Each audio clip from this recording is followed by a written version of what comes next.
ఓం నమో వెంకటేశాయ.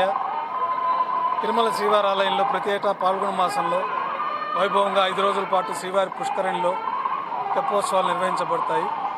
ఈ తెప్పోత్సవాల్లో భాగంగా పాల్గొన మాసం ఏకాదశితో ప్రారంభమయ్యి పూర్ణిమతో పూర్తయ్యే విధంగా తిరుమల సాంప్రదాయంలో ఈ తెప్పోత్సవాలు నిర్వహించబడుతూ ఉన్నాయి.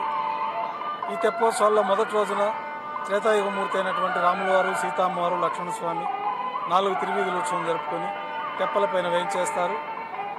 నాదం, వేదం, గానం నడుమ ముమ్మార్లు అష్టదిక్కులు హారతులు అందుకుంటూ విహరిస్తూ పుష్కరంలో భక్తులను అనుగ్రహిస్తారు.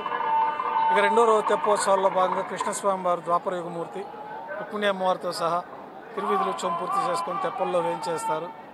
ముమ్మార్లు పుష్కరంలో విహరిస్తూ అష్టదిక్కులందు హారతులు అందుకుంటూ భక్తులను అనుగ్రహిస్తారు. ఇక మూడో రోజు తెప్పోత్సవాల్లో భాగంగా కలియుగ ప్రత్యక్ష దైవమైనటువంటి వెంకటేశ్వర స్వామి ఉత్సవమూర్తులు మలయప్ప స్వామివారు, శ్రీదేవి అమ్మవారు, భూదేవి అమ్మవార్లతోటి విశేష తిరువాభరణాలతో అలంకరణ పూర్తి చేసుకొని 4 తిరువీధుల ఉత్సవం జరుపుకొని తెప్పలపైన వేయించేస్తారు. నాదం, వేదం, గానం నడుమ ముమ్మార్లు పుష్కరంలో విహరిస్తూ భక్తులను అనుగ్రహిస్తారు.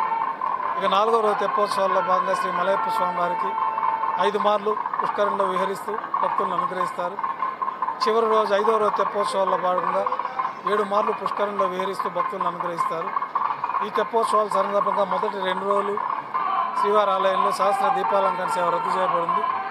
తర్వాత 3 రోజులు ఆర్జిత బ్రహ్మోత్సవము, సహస్ర దీపాలంకరణ సేవ ఈ తెప్పోత్సవం సందర్భంగా రద్దు చేయబడి ఉన్నాయి. ఓం నమో వెంకటేశాయ.